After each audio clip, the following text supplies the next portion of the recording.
आपको याद है कि numericals related to telescope and microscope हम लोग सॉल्व कर रहे हैं और पिछली क्लास में हम लोगों ने 3 न्यूमेरिकल सॉल्व किए थे, 2 नंबर, 3 नंबर और 4 नंबर। आज हम लोग नेक्स्ट न्यूमेरिकल सॉल्व करेंगे, क्वेश्चन नंबर 5। आई होप कि आपको समझ में आ रहे हैं न्यूमेरिकल। तो आप चित्र बना के एक रफ फिगर बना के आप सॉल्व करेंगे ना, तो आपको उसको समझना और उसको सॉल्व करना दोनों ही आसान होंगे।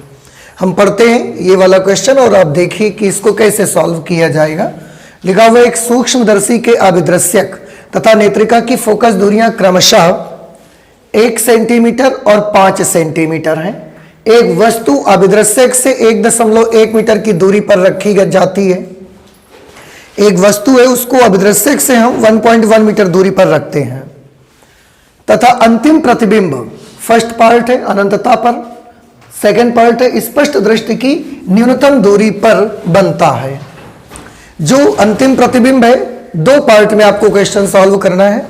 उसमें से जो अंतिम प्रतिबिंब होगा पहले पार्ट में अनंतता पर बन रहा है और सेकंड पार्ट पे स्पष्ट दृष्टि की न्यूनतम दूरी पर बनता है। 2 प्रकार के समायोजन करते हैं ना आप। उन दोनों ही सिचुएशन पर आपको सूक्ष्मदर्शी की आवर्धन क्षमता मालूम करनी है और लेंसों के बीच की दूरी भी ज्ञात करनी है, दोनों ही कंडीशन पर। तो न्यूमेरिकल लगाने से पहले सबसे पहले ये नोट कर लेते हैं कि दिया क्या गया है। हमको सूक्ष्मदर्शी के अभिदृश्यक और नेत्रिका की फोकस दूरियां दी गई हैं। अभिदृश्यक की फोकस दूरी को FO से लिखेंगे, दैट इज 1 सेंटीमीटर। और क्योंकि उत्तल लेंस होता है, चाहे अभिदृश्यक हो या अभिनेत्र लेंस हो, सूक्ष्मदर्शी में दोनों ही लेंस उत्तल लेंस होते हैं, इसलिए दोनों की फोकस दूरियां पॉजिटिव ली जाएंगी। नेत्रिका की फोकस दूरी को आप जानते हैं FE से लिखते हैं और उसकी वैल्यू आपको दी गई है +5 सेंटीमीटर। एक वस्तु अभिदृश्यक से 1.1 मीटर की दूरी पर रखी जाती है। मैं थोड़ा सा एक रफ फिगर आपको बना के दिखाता हूं, वो आपको ज्यादा अच्छा आइडिया दे सकता है। सूक्ष्मदर्शी है, इसमें अभिदृश्यक छोटे फोकस दूरी और छोटे द्वारक का होगा, अभिनेत्र बड़ी फोकस दूरी और बड़े द्वारक का होगा। ये अभिदृश्यक है और यहां पर हमने बना लिया एक अभिनेत्र लेंस। तो ये लेंस है ऑब्जेक्टिव लेंस और ये है आई पीस। ये O कहेंगे इसको, इस पॉइंट का नाम हम रख देंगे E। इसमें अभिदृश्यक से नजदीक वस्तु रखी जाती है और वस्तु का साइज छोटा होता है। ये ऑब्जेक्ट है, यहां से लेकर यहां तक का जो डिस्टेंस होता है उसे हम UO से बोलते हैं, अभिदृश्यक से वस्तु की दूरी। इसकी इमेज यहां कहीं पर बनाई जाती है ये, और ये जो इमेज होती है अभिदृश्यक से यहां तक का जो डिस्टेंस रहता है, इसको आप सिंबल देते हैं VO।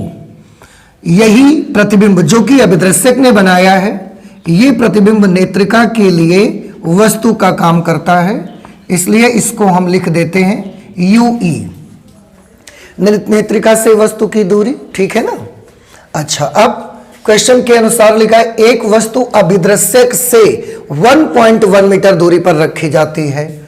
ये अभिदृश्यक है, यहां से एक वस्तु रखी जाती है 1.1 मीटर दूरी पर। इसका मतलब ये 1.1 मीटर क्या डिस्टेंस दी गई है आपको, UO का मान दिया गया है और ये लेफ्ट हैंड साइड पे है लेंस से, इसलिए UO को हम -1.1 मीटर लिख लेते हैं। एक चीज और, क्योंकि फोकस दूरियां दोनों ही सेंटीमीटर में हैं, तो हम इस डिस्टेंस को भी सेंटीमीटर में ही कन्वर्ट कर लेते हैं। मीटर को सेंटीमीटर में बदलने के लिए 100 से मल्टीप्लाई आप कर देंगे, 100 से मल्टीप्लाई कर देंगे तो इस तरीके से UO की वैल्यू आपको मिलेगी, या 100 से मल्टीप्लाई करेंगे, 1 0 तो दशमलव से हट जाएगा, 110 सेंटीमीटर और नेगेटिव साइन के साथ लिया जाएगा, because object is in the left hand side of the lens. ठीक है ना। 1.1 सेंटीमीटर है कि मीटर है, 1.1 सेंटीमीटर है बेटा। इस पे ये थोड़ा सा मेरे से लिखने से गलती हो गई है। आप 1.1 मीटर नहीं, इसको आप भी 1.1 सेंटीमीटर कर लीजिए। तभी मुझे ये ऐसा लगा कि ये एक सूक्ष्मदर्शी है और इसकी मदद से हम समीप रखी अत्यंत सूक्ष्म वस्तुओं को देखने का काम करते हैं। और अगर इसके मुताबिक आप देखेंगे तो ये तो 1 मीटर से ऊपर के डिस्टेंस पर रखी हुई है।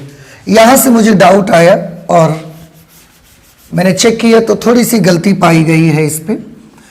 1.1 मीटर नहीं है, 1.1 सेंटीमीटर ही है। आप इसको थोड़ा सा करेक्ट कर लीजिए। तो ये हमने UO ले लिया। अब उन्होंने बोला जब अंतिम प्रतिबिंब अनंतता पर बने या स्पष्ट दृष्टि की न्यूनतम दूरी पर बने, दोनों ही हालात पर आपको सूक्ष्मदर्शी की आवर्धन क्षमता चाहिए और लेंसों के बीच की दूरी चाहिए। आपको याद होगा कि जब अंतिम प्रतिबिंब अनंत पर बनेगा उस समय आवर्धन क्षमता का सूत्र क्या होता है? आवर्धन क्षमता का फॉर्मूला होता है -VO/UO D/FE। अनंत पर जब बनता है, ठीक है, उस वक्त नली की लंबाई कितनी होती है?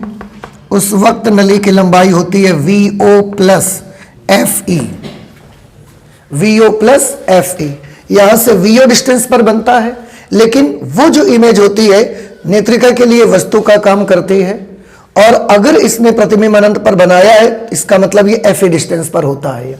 तो VO+FE ये नली की लंबाई आती है अनंतता पर के लिए। स्पष्ट दृष्टि की न्यूनतम दूरी पर आवर्धन क्षमता का फॉर्मूला मिलेगा VO/UO 1+D/FE।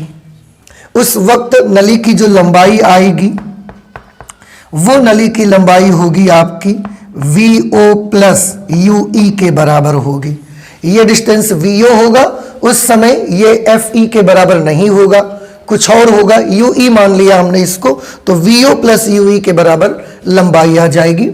तो ये अनंत पर अंतिम प्रतिबिंब बने तब के लिए, और ये स्पष्ट दृष्टि की न्यूनतम दूरी बने, न्यूनतम दूरी पर अंतिम प्रतिबिंब बने उस वक्त के लिए है। अब आप देखिए कि इसमें से क्या क्या चाहिए। अगर फर्स्ट पार्ट सेकंड पार्ट आप सॉल्व करना चाहते हैं, फर्स्ट पार्ट में देखो अनंतता पर अगर बने तो आपको इतनी चीजें चाहिए, VO चाहिए, UO चाहिए, D चाहिए, FE चाहिए। स्पष्ट दृष्टि की न्यूनतम दूरी आपको 25 सेंटीमीटर पता है, ये होती है। तो अगर आपको इनमें से कोई चीज चाहिए तो VO और UO चाहिए। उसमें भी आप देखो UO तो हमें पता है भाई। अब हमारा मेन मकसद है कि VO अगर हमारा निकल जाता है, VO कहीं से निकल जाए तो VO, UO, D, FE ये सब लिखेंगे और बड़ी आसानी से मैग्नीफाइंग पावर भी आ जाएगी और नली की लंबाई भी मिल जाएगी हमें। वही चीज इसमें निकालने के लिए मैग्नीफाइंग पावर तो उस वक्त आ जाएगा, पर नली की लंबाई निकालने के लिए उसके लिए आपको UE भी चाहिए रहेगा। ठीक है, UE मतलब ये डिस्टेंस चाहिए होगा। चलिए सॉल्व करते हैं। सबसे पहले हम UO के बारे में कोशिश करेंगे। UO कैसे, UO तो मालूम है, सॉरी, VO कैसे निकाला जाए। आप देखें, हमें अभिदृश्यक की फोकस दूरी मालूम है, अभिदृश्यक से वस्तु तक की दूरी भी पता है, अभिदृश्यक से प्रतिबिंब की दूरी चाहिए, तो लेंस फॉर्मूला लगाइए और वो भी अभिदृश्यक के लिए। अभिदृश्यक लेंस के लिए, अभिदृश्यक लेंस के लिए लेंस फॉर्मूला होगा 1/FO is equal to 1/VO minus 1/UO। तो 1/FO, FO की जगह पर आएगा 1 सेंटीमीटर। 1/VO, VO ही तो हमें पता लगाना है, और UO की वैल्यू है -1.1। देखो ये माइनस और माइनस प्लस हो जाएगा, एक अंक का दशमलव हटाया, एक जीरो बढ़ा दिया, ये माइनस माइनस प्लस हुआ, फिर जब इधर लाएंगे तो फिर माइनस हो जाएगा। तो 1 minus 10/11 is equal to 1/VO। इसको आप सॉल्व करेंगे, 11 माइनस 10, तो 11 माइनस 10 1/11 1/VO। इस तरह से सॉल्व हो करके VO की वैल्यू देखो कितनी आ गई, VO की वैल्यू आ जाएगी 11 सेंटीमीटर। इसका मतलब क्या हुआ कि अभिदृश्यक ने अपने से 1.1 सेंटीमीटर दूर रखी वस्तु का प्रतिबिंब दूसरी तरफ बनाया है, वो भी कितनी डिस्टेंस पर, 11 सेंटीमीटर की डिस्टेंस पर। ये कितना था 1.1 सेंटीमीटर। ये VO की वैल्यू निकल करके आ गई 11 सेंटीमीटर। अब आप आवर्धन क्षमता पता लगा सकते हैं फर्स्ट पार्ट की, और नली की लंबाई भी मालूम हो जाएगी यहां से आपको। तो हम यहां पर सबसे पहले करेंगे, इसलिए फर्स्ट पार्ट देख लेते हैं। फर्स्ट पार्ट में अनंतता पर, तो जब अंतिम प्रतिबिंब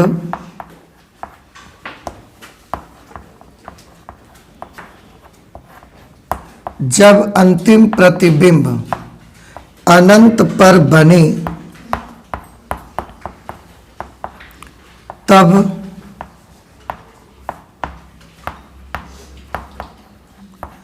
सूक्ष्मदर्शी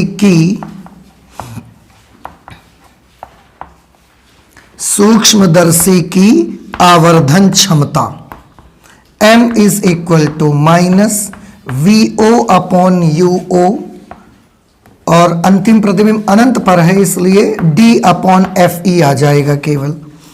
M is equal to minus, आपको याद होगा इसमें मैंने पहले भी बताया कि इसमें आप निशान नहीं यूज करेंगे किसी का, आप सिर्फ और सिर्फ उनके न्यूमेरिकल वैल्यूज का इस्तेमाल करेंगे। VO की जगह पर वैल्यू आई है 11, UO का मान कितना है -1.1 है, पर हम माइनस निशान यूज नहीं करेंगे, हम सिर्फ 1.1 यूज करेंगे। D की जगह 25 सेंटीमीटर होता है, आप सबको पता है। FE is the focal length of eyepiece, that is 5 centimetre in this question. दशमलव हटाइए, 0 बढ़ाइए, 10 बार में तो ये कैंसिल हो जाएगा, इधर 5 बार में ये कैंसिल हो जाएगा, तो M बराबर कितना आ जाएगा -10 5 50। जब अंतिम प्रतिबिंब अनंत पर बनेगा उस समय सूक्ष्मदर्शी की जो आवर्धन क्षमता होगी वो -50 के बराबर आएगी। हमको नली की लंबाई भी चाहिए इस सिचुएशन पर। नली की लंबाई आप खुद देखिए, उस समय नली की लंबाई किसके बराबर होगी? VO plus FE। VO plus FE। VO की वैल्यू 11 सेंटीमीटर है, FE की वैल्यू 5 सेंटीमीटर है। आप सॉल्व करके देखिए, दैट विल बी 16 सेंटीमीटर। इसका मतलब ये वाले क्वेश्चन पे जब अंतिम प्रतिबिंब अनंतता पर बनेगा उस वक्त जो नली होगी वो 16 सेंटीमीटर लंबी होगी, समायोजन करने के बाद 16 सेंटीमीटर उसकी लेंथ आपको मिलेगी। तो ये हमने कर लिया फर्स्ट पार्ट क्वेश्चन नंबर 5 का। सेकेंड पार्ट पे भी हमको कुछ कैलकुलेशन करके दिखाने पड़ेंगे आपको। सेकेंड पार्ट पे आपको पता लगाना है आवर्धन क्षमता और नली की लंबाई, वो भी उसके लिए शर्त है कि उस समय स्पष्ट दृष्टि की न्यूनतम दूरी पर अंतिम प्रतिबिंब बन रहा हो। स्पष्ट दृष्टि की न्यूनतम दूरी पर जब अंतिम प्रतिबिंब बनता है तो आवर्धन क्षमता का फॉर्मूला ये रहता है और नली की लंबाई का फॉर्मूला ये रहता है। आवर्धन क्षमता तो निकल जाएगी क्योंकि हमारे पास VO, हमारे पास UO, D, FE सारी चीजें हमें मालूम है। बस प्रॉब्लम आएगी नली की लंबाई नहीं निकल पाएगी, क्योंकि उसके लिए हमको फॉर्मूला लगाना पड़ेगा VO प्लस UE लगाना पड़ेगा, और UE हमें मालूम नहीं है। UE हमें मालूम नहीं है, तो कैसे मालूम होगा UE? स्पष्ट दृष्टि की न्यूनतम दूरी पर अंतिम प्रतिबिंब बनता है। थोड़ा ध्यान से देखिएगा, जब अंतिम प्रतिबिंब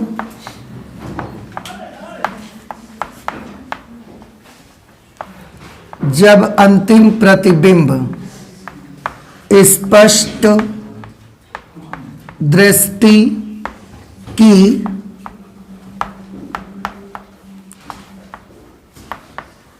न्यूनतम दूरी पर बने, उस वक्त की अगर मैं बात करूं तो उस वक्त ध्यान से देखिएगा, अंतिम प्रतिबिंब बनाता कौन है? आई पीस, और अंतिम प्रतिबिंब स्पष्ट दृष्टि की न्यूनतम दूरी पर बन रहा है। इसका मतलब ये वाला लेंस प्रतिबिंब को कितनी दूर बनाएगा? 25 सेंटीमीटर, अपने से 25 सेंटीमीटर इधर बनाएगा। तो आपको नहीं लगता कि इससे प्रतिबिंब की दूरी हमें मालूम चल गई? अगर नेत्रिका से प्रतिबिंब की दूरी मालूम चल गई, मतलब क्या मालूम हो गया आपको? आपको VE मालूम हो गया है। कितना आएगा? -25 सेंटीमीटर। भाई नेत्रिका ने फाइनल जो इमेज बनाई है वो स्पष्ट दृष्टि की न्यूनतम दूरी पर ही तो बनाई है। इसका मतलब 25 सेंटीमीटर पर बनाई है। लेफ्ट साइड पे वो भी बनती है, आप सभी ने डायग्राम्स बनाए हैं इनके। तो -25 सेंटीमीटर। और नेत्रिका की फोकस दूरी कितनी है? नेत्रिका की फोकस दूरी +5 सेंटीमीटर है। अब नेत्रिका के प्रतिबिंब की दूरी भी हमें मालूम है, नेत्रिका की फोकस दूरी भी हमें पता है। अब हम आसानी से इससे वस्तु की दूरी निकाल सकते हैं, UE का मान। तो हम लेंस फॉर्मूला लगा देंगे नेत्रिका के लिए।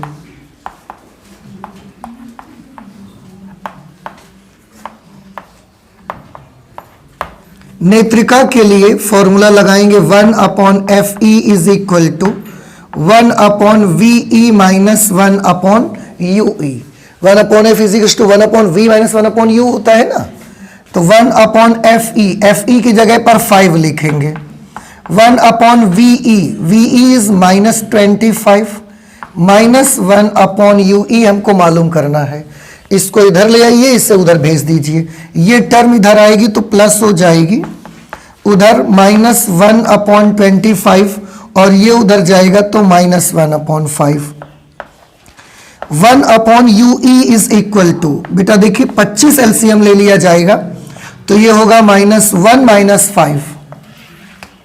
ठीक है ना, 25 एकम 25, 5 पंचे 25, तो ये आ जाएगा 1/UE इज इक्वल टू -6/25।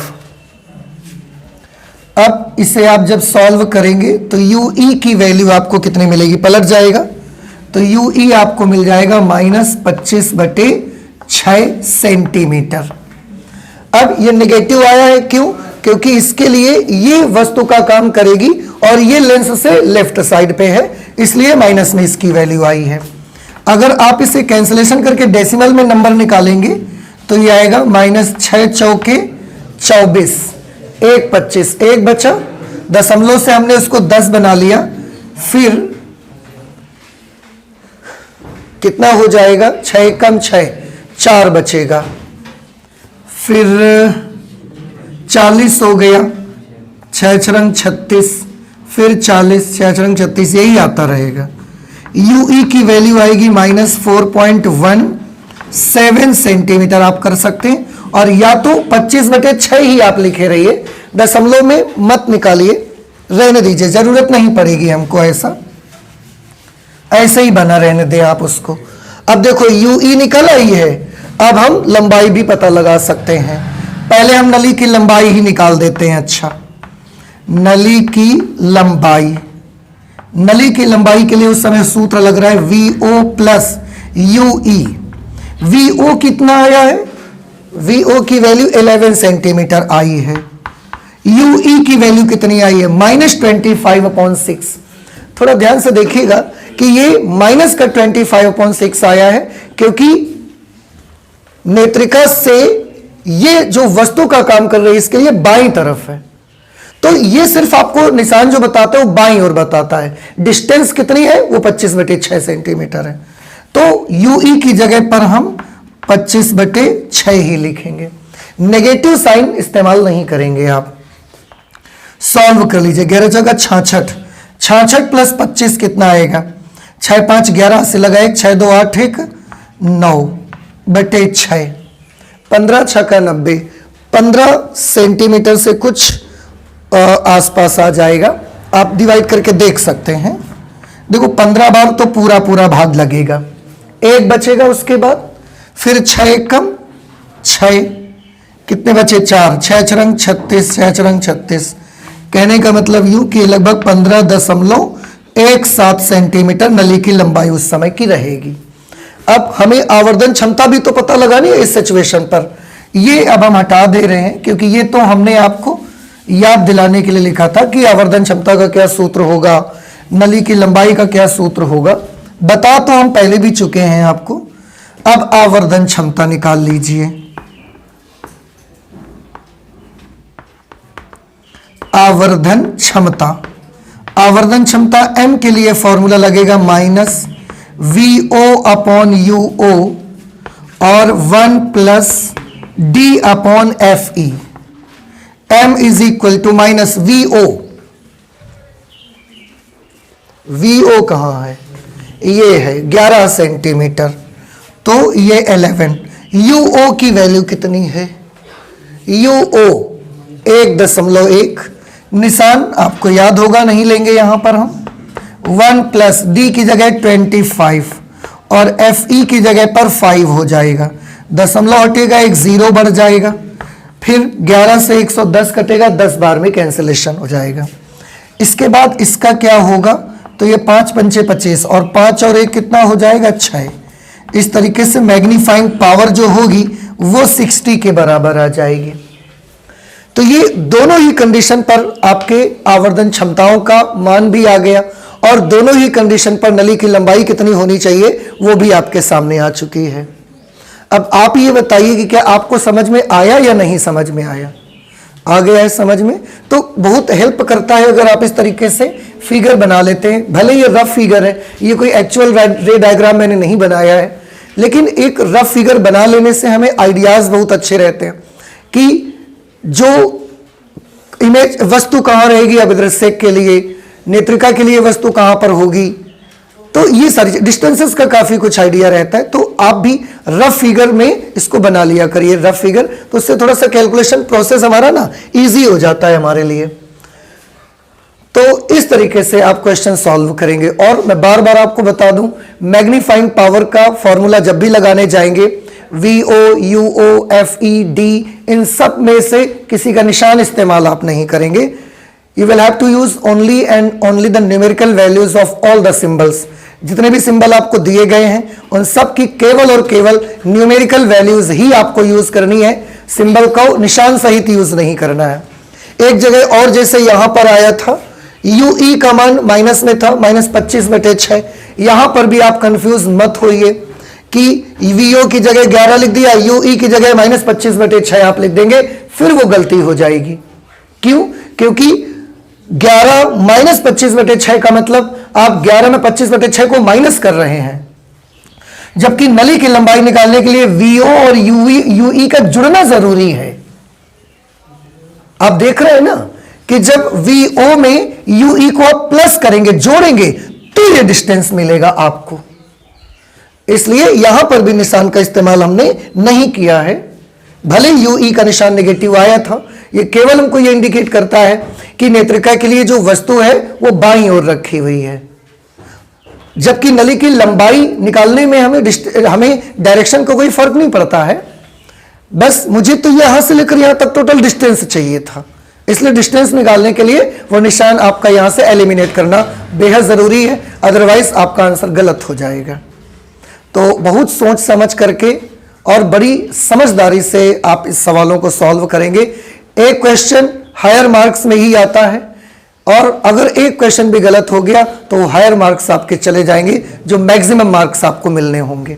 इसलिए इन सवालों में देखो, एक एक नंबर के क्वेश्चन में अगर गलती होती है तो केवल 1 नंबर कटता है आपका, लेकिन जब बड़े नंबर का कोई क्वेश्चन होता है और वो कटता है तो पूरे ज्यादा से ज्यादा नंबर चले जाते हैं आपके। वो कटने नहीं चाहिए, कटना तो कोई भी नहीं चाहिए, हर एक चीज आपको बताई जा रही है। आप इसे नोट कर लीजिए। एक अगला क्वेश्चन और देखते हैं कि नेक्स्ट क्वेश्चन क्या लगेगा। नेक्स्ट न्यूमेरिकल 6 नंबर पे लिखा हुआ है, केवल आंख से देखने पर चंद्रमा का आंख पर दर्शन कोण 0.6 डिग्री है। मतलब अगर हम ऐसे ही देखते हैं, कोई इंस्ट्रूमेंट का यूज नहीं करते अपने सामने, कोई टेलीस्कोप नहीं लगाते हैं, और ऐसे ही अगर हम चंद्रमा को देखते हैं तो वो चंद्रमा से हमारी आंख पर जो दर्शन कोण बनता है ना, वो 0.6 डिग्री का बनता है। आगे लिखा कि एक दूरदर्शी के अभिदृश्यक तथा नेत्रिका लेंस की फोकस दूरियां क्रमशः 200 सेंटीमीटर तथा 5 सेंटीमीटर हैं, और एक जो दूरदर्शी मेरे पास रखा हुआ है उसमें एक अभिदृश्यक और जो नेत्रिका लगे हैं उनकी फोकस दूरियां 200 सेंटीमीटर और 5 सेंटीमीटर की लगी हुई हैं दोनों उस पे। हम इससे चंद्रमा को अगर देखें, पहले हमने क्या किया, पहले तो हमने ऐसे ही चंद्रमा को देख लिया कोई इंस्ट्रूमेंट का यूज किए बगैर, तो चंद्रमा ने हमारी आंख पर कितना एंगल ऑफ विजुअल एंगल बना दिया, उसने दर्शन कोण कितना बना दिया 0.6 डिग्री। उसके बाद हमारे पास एक टेलीस्कोप रखा हुआ है, उस टेलीस्कोप में जो अभिदर्शक है उसकी फोकस दूरी है 200 सेंटीमीटर और नेत्रिका की फोकस दूरी कितनी है 5 सेंटीमीटर। तो नेत्रिका को अपनी आंख की तरफ और अभिदृश्यक को मून की तरफ लगाकर हमने ऐसा देख लिया। अब उन्होंने पूछ लिया सवाल, बस इतनी सी जरा सी बात थी, सवाल ही बना दिया पूरा। उन्होंने पूछ लिया कि इससे अगर हम चंद्रमा को देखेंगे तो उस वक्त चंद्रमा का हमारी आंख पर दर्शन कोण कितना बनेगा, यही पूछा जा रहा है। अब आप बताइए उस वक्त दर्शन कोण 0.6 डिग्री से बड़ा बनना चाहिए, छोटा बनना चाहिए, या उतना ही बन जाना चाहिए? क्या होना चाहिए? सोच के बताइए जल्दी से। आपने टेलीस्कोप पढ़ा है ना अच्छे से? हाँ, तो बताओ एंगल बड़ा बनेगा, छोटा बनेगा, या दोनों बार बना तो चंद्रमा ही रहा है तो उतना ही बन जाएगा? फिर तो क्या होना चाहिए? बड़ा बनेगा। बिल्कुल सही है। देखिए बेटा, टेलीस्कोप का यूज हम करते क्यों हैं? दूर स्थित वस्तुओं को बड़े आकार के प्रतिबिंब में देखने के लिए। अब बड़े आकार का प्रतिबिंब हमको कब दिखाई देगा? जब वो हमारी आंख पर बड़ा दर्शन कोण बनाएगा। तो टेलीस्कोप चीजों को बड़ा करके दिखाती है ना, तो वो बड़ा करके हमको कब दिखा पाएगी? जब वो हमारी आंख पर बड़ा विजुअल एंगल बनाएगी। इसलिए बिना टेलीस्कोप के अगर आपकी आंख पर 0.6 डिग्री का एंगल बना है तो टेलीस्कोप यूज करके वो इमेज पास बन जाएगी, और जब इमेज पास बन जाएगी, बड़ी सी इमेज पास बनेगी, तो हमारी आंख पर बड़ा दर्शन कोण भी बनाएगी। तो दर्शन कोण की वैल्यू बड़ी हो जानी चाहिए, 0.6 से छोटी भी नहीं होनी चाहिए, 0.6 के बराबर भी नहीं होनी चाहिए, उससे बड़ी इमेज बननी चाहिए। नहीं समझ में आया? अब कैसे सॉल्व करेंगे? सबसे पहले क्या करते हैं न्यूमेरिकल्स में, जो सिंबल्स, जो वैल्यूज हमको दी गई हैं उनके सिंबल्स में उनको लिख लेते हैं पहले हम। अब आप ये भी याद करिए थोड़ा सा जरा, जब आपने आवर्धन क्षमता के बारे में पढ़ना शुरू किया था, टेलीस्कोप है, माइक्रोस्कोप है, इसमें एक शुरुआत में सबसे फॉर्मूला पढ़ा गया टेलीस्कोप में कि आवर्धन क्षमता किसको कहते हैं? दूरदर्शी की। तो एक डेफिनेशन आपको बताई गई थी कि किसी प्रकाशिक यंत्र के द्वारा जो प्रतिबिंब बनता है वस्तु का, दूर स्थित वस्तु का, प्रकाशिक यंत्र के द्वारा दूर स्थित वस्तु के प्रतिबिंब द्वारा हमारी आंख पर बने दर्शन कोण बीटा, और केवल आंख से देखने पर वस्तु के द्वारा हमारी आंख पर बने दर्शन कोण अल्फा के अनुपात को हम उस प्रकाशिक यंत्र की आवर्धन क्षमता कहते हैं। और उसके लिए एक फॉर्मूला आपने इसमें देखा हुआ था, m = बीटा अपॉन अल्फा। इसमें अल्फा क्या होता था? बिना प्रकाशिक यंत्र के वस्तु के द्वारा हमारी आंख पर बनने वाला दर्शन कोण। बीटा क्या है? प्रकाशिक यंत्र जब हम यूज करते हैं उस समय सबसे पहले वो प्रकाशिक यंत्र उसकी इमेज बनाता है, वो इमेज हमारी आंख पर जो दर्शन कोण बनाती है वो बीटा है। ठीक है? तो इस क्वेश्चन को जब आप पढ़ रहे हो आपको क्या पता चल रहा है? ये 0.6 डिग्री अल्फा होना चाहिए कि 0.6 डिग्री बीटा होना चाहिए? अल्फा होना चाहिए। बिल्कुल सही है आपका जवाब। क्यों? फिर से सुन लीजिए, अल्फा क्या है? बिना ऑप्टिकल इंस्ट्रूमेंट के सीधे जब हम आंख से देखते हैं, उसके सामने कोई ऑप्टिकल इंस्ट्रूमेंट यूज नहीं करते हैं, उस समय वस्तु हमारी आंख पर जितना कोण बना देना वही अल्फा रहता है। और इन्होंने बोला केवल आंख से देखने पर। केवल आंख से देखने पर का मतलब यह नहीं है कि क्या हम और कान से भी देख सकते हैं, इसका यह मतलब नहीं है। केवल आंख से देखने पर हमारा मतलब यह है कि हमने केवल आंखों से देखा है, उसके सामने कोई ऑप्टिकल इंस्ट्रूमेंट का इस्तेमाल नहीं किया है। यह मीनिंग है केवल आंख से देखने का। उस समय चंद्रमा हमारी आंख पर कितना एंगल बना देता है? 0.6 डिग्री। अब आप भी समझ रहे हैं कि अगर हम कोई ऑप्टिकल इंस्ट्रूमेंट का इस्तेमाल किए बगैर देखते हैं और चंद्रमा हमारी आंख पर 0.6 डिग्री का एंगल बना देता है, तो एक्चुअली ये क्या होना चाहिए? इसे अल्फा ही होना चाहिए। तो ये वैल्यू कितनी आ जाएगी? Alpha = 0.6 degree. अभिदृश्यक, और हमारे पास जो टेलीस्कोप है उसमें अभिदृश्यक की फोकस दूरी कितनी है? 200 सेंटीमीटर। FO = +200 centimetre. प्लस क्यों? क्योंकि टेलीस्कोप में अभिदर्शक और नेत्रिका दोनों ही तो उत्तल लेंस रहते हैं, इसलिए +200 सेंटीमीटर। और नेत्रिका की फोकस दूरी वो भी +5 सेंटीमीटर। इससे चंद्रमा को देखने पर चंद्रमा का दर्शन कोण कितना प्रतीत होगा। अब थोड़ा ध्यान से देखिएगा, आवर्धन क्षमता के लिए हम सूत्र लगाएंगे। दूरदर्शी की आवर्धन क्षमता, दूरदर्शी की आवर्धन क्षमता। दूरदर्शी की आवर्धन क्षमता के लिए एक फॉर्मूला आपने देखा है बीटा अपॉन अल्फा भी होता है, और एक फॉर्मूला आपने देखा है एफओ अपॉन एफई भी तो होता है, बस इसमें माइनस लग जाता है। इसमें माइनस लग जाने का मीनिंग क्या होता है आपको पता है? मैग्नीफाइंग पावर में माइनस लग जाने का मतलब यह होता है कि जो लास्ट जो फाइनल इमेज बन रही है वो कैसी बन रही है? उल्टा बन रही है, ये हमको ये बताता है। और अगर आपको लगता है कि जो माइनस निशान बताता है वो तो हमें पता है, तो हटा लो माइनस। अब भाई आपको अगर ये लगता है ना कि जो नेगेटिव साइन जो बताने के लिए आता है वो मुझे पता है, तो आप मत लगाइए, इसकी कोई जरूरत नहीं है वैसे। और अगर आप लगाए भी रखोगे तो भी कोई प्रॉब्लम नहीं है उस पर। अब इसकी वैल्यू लिखो बीटा। हाँ, एक चीज और कि अगर हम टेलीस्कोप से चंद्रमा को देखेंगे तो चंद्रमा का दर्शन कोण कितना होगा। यंत्र का प्रयोग करके जब दर्शन कोण बनेगा उसको कैसे लिखेंगे? बीटा से। और इस क्वेश्चन में बीटा ही हमसे पूछा जा रहा है, तो बीटा की जगह बीटा, अल्फा की जगह 0.6 डिग्री, एफ ओ की जगह पर कितना लिखेंगे 200, एफ ई की जगह पर लिखेंगे 5। आप चाहो तो भैया माइनस लगा लो, आपको कोई प्रॉब्लम ना हो भाई। इससे हम सॉल्व करेंगे, -40 टाइम्स में ही कैंसिल हो जाएगा। बीटा की वैल्यू क्या आ जाएगी, ये उधर जाके गुणा में चला जाएगा। -40 into 0.6 degree, beta is equal to -0, 6 चौके 24। इसका मतलब बीटा की वैल्यू आ गई है 24 डिग्री। और इसमें माइनस निशान इंडिकेट करता है कि अंतिम प्रतिबिंब कैसा बनेगा, उल्टा बनेगा। लेकिन जब हम टेलीस्कोप से देखेंगे उस वक्त टेलीस्कोप क्या करेगा, दूर स्थित जो चंद्रमा है उसकी इमेज हमारी आंख के नजदीक बनाएगा, और फिर वो इमेज हमारी आंख पर कितना एंगल बना देगी, 24 डिग्री। और यही रीजन है, आप देखो जब आप केवल आंख से देख रहे थे without using any optical instrument, तो इतना दूर चंद्रमा है कि वो हमारी आंख पर केवल और केवल 1 डिग्री भी एंगल नहीं बना पाया। 1 डिग्री से भी कम 0.6 डिग्री एंगल बनाया उसने। और टेलीस्कोप का यूज किया ना, तो टेलीस्कोप ने क्या किया, टेलीस्कोप चंद्रमा को पास नहीं लाई। चंद्रमा अभी भी दूर, उतनी ही दूर है, उसने चंद्रमा के पास में केवल एक इमेज बना दिया, और वो बड़ी सी जो इमेज बनी उस बड़ी सी इमेज में बड़ा सा एंगल बनाया, 24 डिग्री का एंगल बनाया उसने। अब 0.6 डिग्री से 24 डिग्री एंगल बहुत बड़ा एंगल होता है। 40 गुना बड़ा एंगल हमारी आंख पर बन रहा है, तो मैग्निफिकेशन भी तो बहुत 40 गुना ज्यादा मिल जाएगा आपको।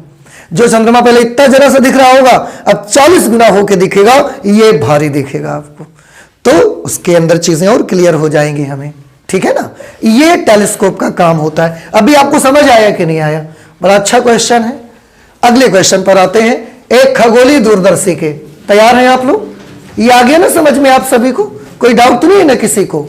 ठीक है, 7 नंबर पे आइए। लिखा है खगोलीय दूरदर्शी के अभिदृश्यक तथा नेत्रिका की फोकस दूरियां क्रमशः 60 सेंटीमीटर तथा 5 सेंटीमीटर हैं। एक खगोलीय दूरदर्शी है, एस्ट्रोनॉमिकल टेलीस्कोप है हमारे पास, और उस एस्ट्रोनॉमिकल टेलीस्कोप में अभिदृश्यक और नेत्रिका की फोकस दूरी, अभिदृश्यक की फोकस दूरी दी जा रही है +60 सेंटीमीटर, और नेत्रिका की फोकस दूरी दी जा रही है +5 सेंटीमीटर। दूरदर्शी की आवर्धन क्षमता और लंबाई ज्ञात करनी है। आपको दूरदर्शी की आवर्धन क्षमता भी मालूम करते जाना है और दूरदर्शी की लंबाई भी मालूम करनी है, लेकिन कब? जबकि अंतिम प्रतिबिंब अनंतता पर बन रहा हो और दूसरा स्पष्ट दृष्टि की न्यूनतम दूरी पर बन रहा हो। दोनों ही कंडीशन पर आपको यह काम करना है, ठीक है। चलिए कैसे करिएगा आप लोग? ये एक दूरदर्शी है, एक रफ फिगर बना लेना चाहिए हमको। रफ फिगर में ये ऑब्जेक्टिव लेंस है, ऑब्जेक्टिव लेंस है मतलब अभिदृश्यक लेंस है, और बेटा इधर नेत्रिका है, आप तो जानते हैं दूरदर्शी में नेत्रिका छोटी रहती है, तो ये नेत्रिका है। ये अभिदृश्यक क्या करेगा, दूर स्थित वस्तु का प्रतिबिंब, अगर वस्तु अनंत पर है, देखिए एक खगोलीय दूरदर्शी के अभिदृश्यक नेत्रिका की फोकस होती है, आवर्धन क्षमता लंबाई ज्ञात करिए जब अंतिम प्रतिबिंब, ठीक है। तो यहां से खगोलीय दूरदर्शी जो होता है, बहुत दूर से अगर किरणें आ रही हैं तो ये इमेज कहां बनाता है, FO पर। उसके बाद यहां से ये इमेज बनती है UE पर। अगर अंतिम प्रतिबिंब स्पष्ट दृष्टि की न्यूनतम दूरी पर बनेगा, अगर अंतिम प्रतिबिंब अनंत पर बनेगा तो यही UE किसके बराबर हो जाता है, FE के बराबर हो जाता है ना। थोड़ा सा सोचते रहिए, जो चीजें आपको बताई गई हैं माइंड को उसमें घुमाते रहिए जरा सा, है ना। अब देखते हैं करना क्या है। अनंतता पर बन रहा हो, सबसे पहले इसको निपटा ही देते हैं। क्या है ना इस पे कि फर्स्ट कंडीशन है, जब अंतिम प्रतिबिंब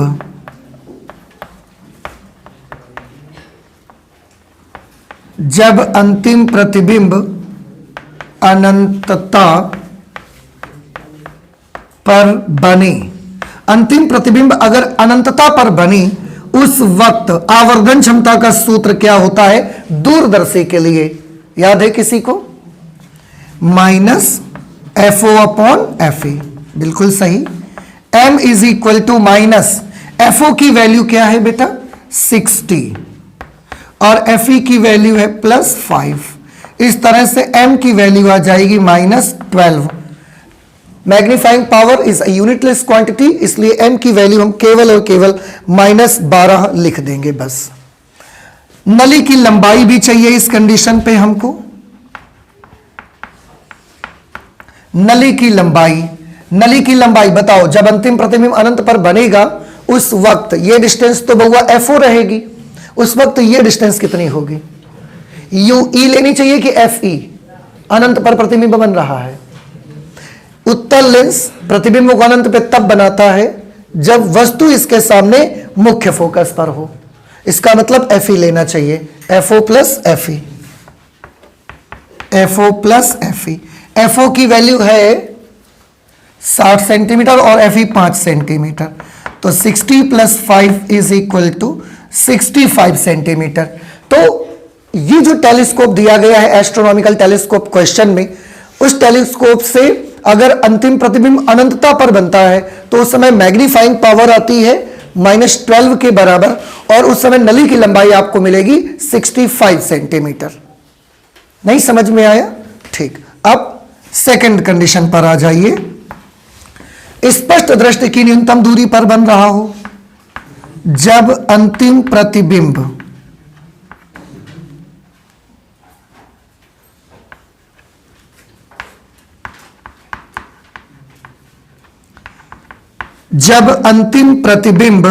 स्पष्ट दृष्टि की न्यूनतम दूरी पर बने, जब अंतिम प्रतिबिंब स्पष्ट दृष्टि की न्यूनतम दूरी पर बने, उस वक्त आवर्धन क्षमता का सूत्र क्या होता है, -FO upon FE into 1 + FE upon D।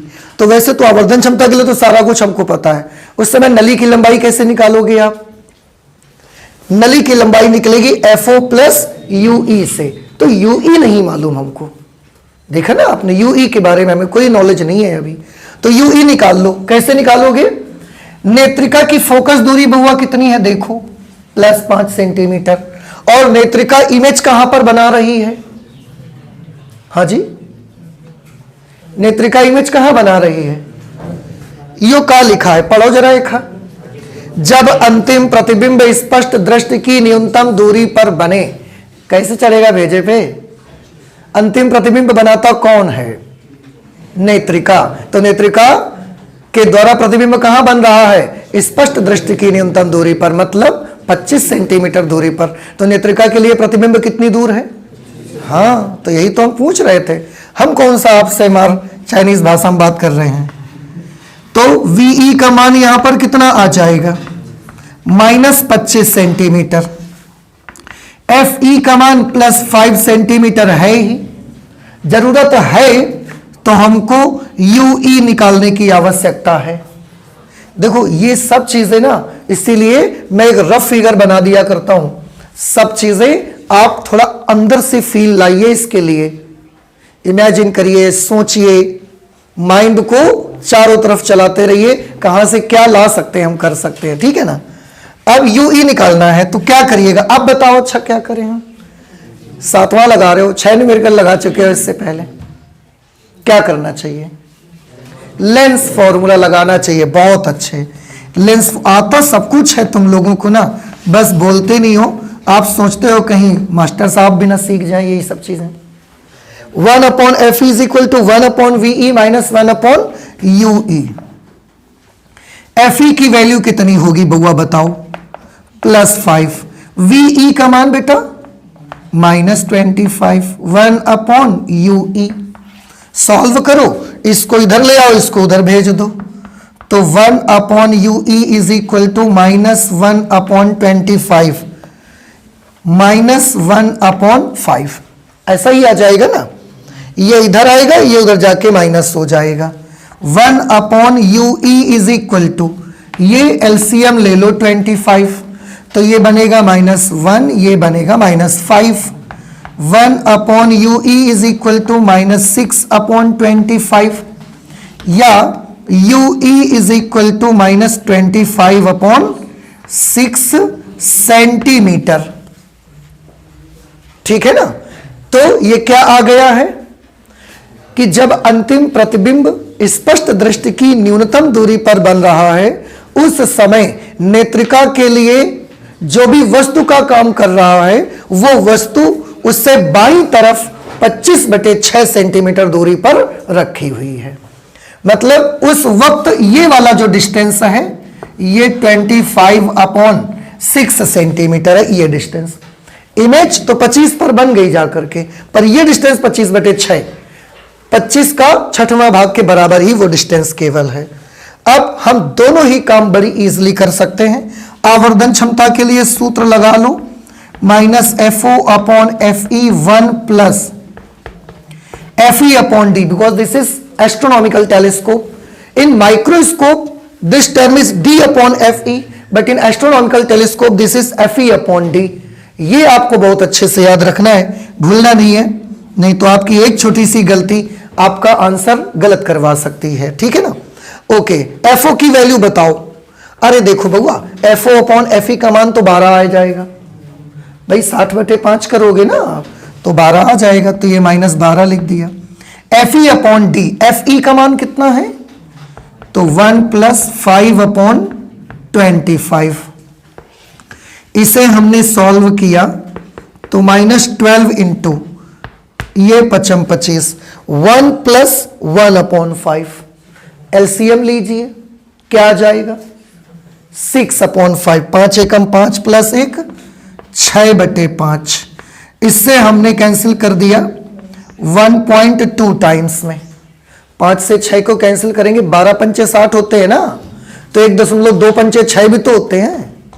नहीं समझ में आ रहा है, अभी ऐसे नहीं बोलोगे, अभी हम बोल देना तो ठीक है चलते हैं मिलते हैं फिर कल, फिर इतना भी नहीं कहने दोगे, फिर चबड़ चबड़ लग जाते हो।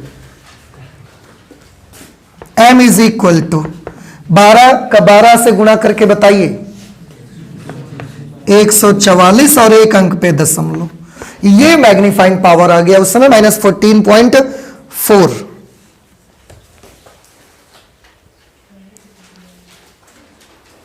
ठीक है ना, पर इसमें तो -1.44 दिया जा रहा है। एक बार फिर से चेक कर लिया जाए जरा, ऐसा तो नहीं कहीं हम लोगों ने गलती कर दी हो। VE -25 है, FE +5 है, तो ये इधर आ गया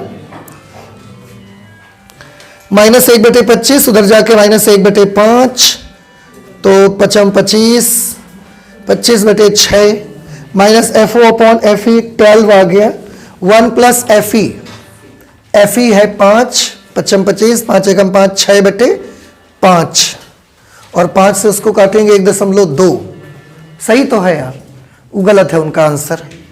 अच्छा, इस सिचुएशन पर नली की लंबाई बउआ कितनी आएगी बताओ। नली की लंबाई सैचुरेशन पे कितनी होगी? हाँ, क्या बताया था नली की लंबाई के लिए? FO plus UE। FO की वैल्यू कितनी है बेटा? 60 सेंटीमीटर। UE की वैल्यू कितनी है?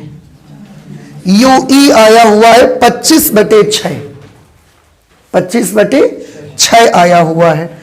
इन्होंने इसको दशमलव में दिया है, आप भी ना इसको डेसिमल में कैंसिलेशन कर लीजिए इसमें लगाने के लिए, यहां रखने के लिए। ये कितना आएगा? 6 चौके 24, एक बचा ना, दशमलव लगा, 0 बढ़ गया, फिर 6 एक कम 6, कितने बच गए? 4, तो 6 सत्ते 42। ठीक है, 40 हुआ था, हमने 42 कर दिया। ठीक, करीब करीब, लगभग लगभग। तो ये कितना आ गया? -4.17। अब आज मुझे आप बताएंगे, ये FO की मैंने 60 लिख दी, UE का मान कितना लिखा जाए? माइनस में नहीं लिखा जाए, हाँ माइनस में मत लिखिए, क्योंकि माइनस लिख देंगे तो वो तक कम हो जाएगा। आपको लेंथ चाहिए, इसलिए निशान का यूज नहीं करना है। 4.17 इस तरीके से ये आ जाएगा 64.17 सेंटीमीटर। ये नली की लंबाई आ गई। उस समय एस्ट्रोनॉमिकल टेलीस्कोप जो होगा वो 64.17 सेंटीमीटर के बराबर लेंथ का रहेगा। अब ये हमको बताइए, समझ में आया आपको कि नहीं आया? आया? इत्मीनान से बिल्कुल देखते जाइए, क्या हमको फॉर्मूला यूज करना है किस सिचुएशन पर, और उस फॉर्मूले में जो क्वांटिटीज हमने रखनी है क्या एक्चुअली वो हमारे पास हैं? अगर हैं तो फिर लगा दो, कोई प्रॉब्लम नहीं है। अगर नहीं है तो पहले कैलकुलेशन करके उन्हें मालूम करिए और फिर फॉर्मूला अप्लाई करिए। जैसे इसका फर्स्ट पार्ट था, देखो फर्स्ट पार्ट में जो भी फॉर्मूले लगने थे ना, चाहे वो मैग्नीफाइंग पावर का हो, चाहे वो नली की लंबाई निकालने का फॉर्मूला हो, उनकी जो भी क्वांटिटीज उसमें यूज हो रही थी वो सारी क्वांटिटीज ऑलरेडी हमें मालूम थी, इसलिए हमें कोई वैसा कैलकुलेशन नहीं करना पड़ा, डायरेक्ट हमने रखा, आंसर आ गया। लेकिन जब हम सेकंड पार्ट सॉल्व करने चले तो हमने सोचा पहले कि मैग्नीफाइंग पावर के लिए कौन सा फॉर्मूला लगेगा, नली की लंबाई के लिए कौन सा फॉर्मूला लगेगा, और हमें लगा कि जब नली की लंबाई हम यूज करेंगे उसमें UE मुझे जरूरत पड़ेगी और वो हमारे पास अभी है नहीं। तो पहले हमने UE सॉल्व किया, देखो, और जब UE निकल आया फिर हमने अपना काम कर लिया। ठीक है ना? तो कोई डिफिकल्टी नहीं है, बहुत आसान है। आपके डिफिकल्ट मानने से ही और डिफिकल्ट हो जाएगा, इसलिए कठिन कुछ होता नहीं है, हम उसको बना लेते हैं। तो अगर आप बना लेंगे तो डिफिकल्ट हो जाएगा, और आप समझ लेंगे तो यही चीज इजी पड़ जाएगी। आप प्लीज नोट करिए, और क्वेश्चन लगाते हैं इसका। अगला क्वेश्चन है क्वेश्चन नंबर 8। लिखा हुआ है 4 सेंटीमीटर तथा 60 सेंटीमीटर फोकस दूरियों वाले दो लेंसों से बने दूरदर्शी, एक दूरदर्शी है जो दो लेंस से बना हुआ है, उसकी फोकस दूरियां उन दोनों लेंसों में से एक की दी गई है 4 सेंटीमीटर और दूसरे लेंस की फोकस दूरी आपको दी गई है 60 सेंटीमीटर। अगर दूरदर्शी में एक की फोकस दूरी 4 है, एक की 60 है, तो अभी मुझे नहीं लगता कि अभी ये बताना मुझे चाहिए कि कौन अभिदृश्यक है और कौन नेत्रिका है। तो बताओ 60 सेंटीमीटर फोकस दूरी वाला लेंस कौन है, अभिदृश्यक है कि नेत्रिका है? सोच लीजिएगा फिर बताइएगा, गलती मत करिएगा। 60 सेंटीमीटर फोकस दूरी वाला लेंस कौन है, अभिदृश्यक है कि नेत्रिका है? नेत्रिका है, अभिदृश्यक है। अब कुछ भी लिख दें आप चलेगा, ये कुछ बच्चे तो नेत्रिका भी बोल रहे हैं। नहीं, टेलीस्कोप में बड़ी फोकस दूरी और बड़े द्वारक वाला लेंस कौन होता है? अभिदृश्यक। तो टेलीस्कोप है, दूरदर्शी है, बड़ी फोकस दूरी वाला लेंस ही कौन होगा? अभिदृश्यक। इसलिए अभिदृश्यक की फोकस दूरी कितनी आएगी? +60 सेंटीमीटर। और जो दूसरा लेंस होगा उसकी फोकस दूरी कितनी आएगी? +4 सेंटीमीटर। दूरदर्शी की अधिकतम लंबाई क्या होगी और आवर्धन क्षमता क्या होगी? अधिकतम लंबाई, देखिए टेलीस्कोप सबसे ज्यादा लंबाई उस समय उसकी होती है जब अंतिम प्रतिबिंब, बताओ टेलीस्कोप की लंबाई सबसे ज्यादा कब होगी? जब अंतिम प्रतिबिंब अनंत पर बने कि जब अंतिम प्रतिबिंब स्पष्ट दृष्टि की न्यूनतम दूरी पर बने? जब अंतिम प्रतिबिंब अनंत पर बने। सब लोग याद कर लो कि किसी भी टेलीस्कोप, कोई भी टेलीस्कोप सबसे ज्यादा लेंथी उस वक्त होता है जब अंतिम प्रतिबिंब अनंत पर बनता है। और उन्होंने देखो कैसे घुमा के आपसे क्वेश्चन करा है कि दूरदर्शी की अधिकतम लंबाई क्या होगी। अब आप समझ जाओगे, अगर उन्होंने अधिकतम लंबाई पूछी है तो लंबाई पूछी है उस वक्त जब अंतिम प्रतिबिंब अनंत पर बने, और आवर्धन क्षमता भी बताओ उस समय। तो ये काम तो बड़ा आसान है। जब अंतिम प्रतिबिंब अनंत पर बनता है उस समय आवर्धन क्षमता का सूत्र क्या लगाते हैं आप, -FO अपॉन FA, और उस समय दूरदर्शी की लंबाई कितनी होती है, FO प्लस FA, ठीक है ना। तो हम लिखेंगे दूरदर्शी की अधिकतम लंबाई, दूरदर्शी की अधिकतम लंबाई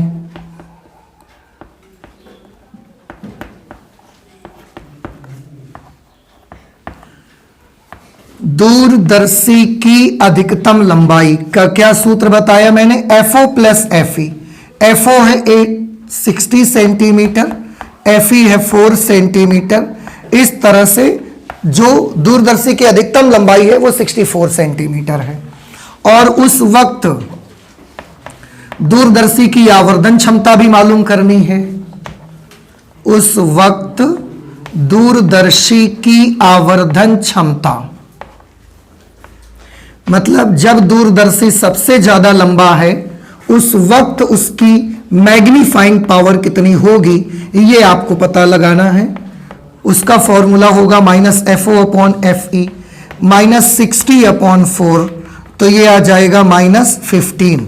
मैग्नीफाइंग पावर के लिए क्या यूनिट बनाया था आपने, कुछ बनाया नहीं था, क्योंकि ये एक प्योर रेशियो है इसलिए इसका कोई यूनिट नहीं होगा।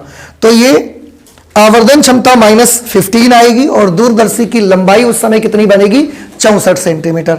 अभी आप देखिए, बहुत डिफिकल्ट आपने बड़े बड़े क्वेश्चन लगाए और जो देखकर हो सकता है आपको लगा कि ये तो बड़ा कठिन क्वेश्चन है, लेकिन नहीं है। हर कठिनाई के बाद आसान भी आता है। जैसे हर अंधेरे के बाद उजाला आता है, हर रात के बाद एक सवेरा आता है। ऐसे ही अगर आप डिफिकल्ट क्वेश्चंस को लगाना सीख गए ना, फिर इजी क्वेश्चन तो बहुत इजी होते हैं। और वैसे भी जहां तक मेरा मानना है ना, जहां तक मैं सोचता हूं कि शायद है कि डिफिकल्ट कुछ होता नहीं है इस दुनिया में।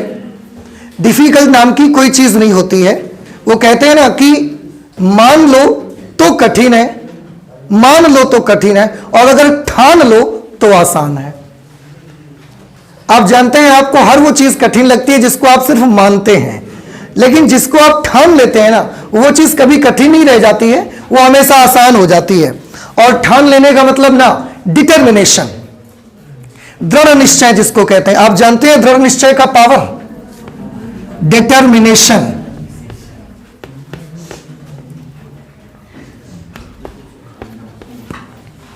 दृढ़ निश्चय इसी को कहते हैं, किसी चीज को ठान लेना कि आपने अपने फ्यूचर में क्या ठान लिया है क्या करने के लिए। तो ये होता है डिटर्मिनेशन। और मैं तो कहता हूं डिटर्मिनेशन के साथ ही काम करिए। आपका जो लक्ष्य है, जो भी आप करना चाहते हैं बड़े होकर के, उसके लिए दृढ़ निश्चय हो ही चाहिए, क्योंकि दृढ़ निश्चय होकर के ही आज तक जिन्होंने भी कुछ अगर अच्छा करके दिखाया है ना, जिन्होंने भी कुछ अच्छा करके दिखाया है, वो मान लेने वालों ने नहीं किया है, ठान लेने वालों ने ही अच्छा करके दिखाया है। क्योंकि दृढ़ निश्चय की पावर बहुत बड़ी होती है। और इस दृढ़ निश्चय पर मुझे 4 लाइनें भी याद आ रही हैं, अगर आपकी इजाजत हो तो बोल दूं। वो कहते हैं ना कि जो दृढ़ निश्चय करते हैं वो मंजिलों को भी पार करते हैं। जो दृढ़ निश्चय करते हैं वो मंजिलों को भी पार करते हैं। करते रहिए मेहनत और ऐसे ही बढ़ते रहिए आगे, क्योंकि ऐसे मुसाफिरों का तो रास्ते भी इंतजार करते हैं। तो ये डिटर्मिनेशन होता है, ये दृढ़ निश्चय होता है। इसलिए जब भी आप पढ़ाई करने बैठे, हमेशा आपकी नजरों के सामने आपका लक्ष्य होना चाहिए, और उसके लिए हर पल, दिन में जो आपको नेचर ने 24 घंटे दिए हैं ना, हर पल आपको डिटरमाइंड होना चाहिए। एक पल में डिटर्मिनेशन और अगले ही पल उसका टूट जाना, ये नहीं होना चाहिए आपके अंदर। तो ठीक है, आज इतना ही रखेंगे हम लोग। आई होप कि आपको समझ में आ रही सारी चीजें। तो आज फिजिक्स में इतना ही रखते हैं, चलते हैं, मिलते हैं अगली क्लास में। ओके, तब तक आप हंसते रहिए, मुस्कुराते रहिए, आप अच्छे लगते हैं हंसते हुए। चलते हैं, मिलते हैं नेक्स्ट क्लास में। Thank you.